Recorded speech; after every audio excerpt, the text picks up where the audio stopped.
नमस्कार मंडळी. सगळीकडे गणपती बाप्पा बसलेत, तुमच्या घरी पण बसलेत का? पण मी पुण्यात काही गणपती बसवत नाही, कारण गौरी बसवण्यासाठी मला गावी यावं लागतं आणि म्हणूनच मग मी आज दुपारीच पुण्यावरून घरी आले होते. आता गौराई म्हटलं की त्याच्यासाठी फराळ हा बनवायचा आला. आता तसं तर मला फारसं काही फराळामधलं येत नाही, पण ज्या ज्या गोष्टी येत आहेत ना त्याच मी बनवायला आज सुरुवात केली होती.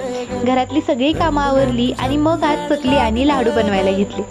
मला यायला 4 वाजले होते, त्याच्यामुळे म्हटलं आता दुसरं तर काही बनवून होणार नाही, त्याच्यामुळे मग साधं सोपं चकली आणि लाडू बनवायला घेतले होते.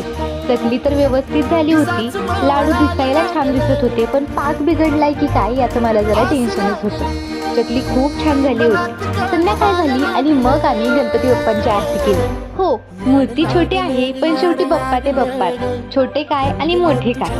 आरती झाली, सगळ्यांनी प्रसाद खाल्ला आणि अशी सर्व कामं आवरत माझा दिवस संपला. चला, उद्या भेटूयाच गौरी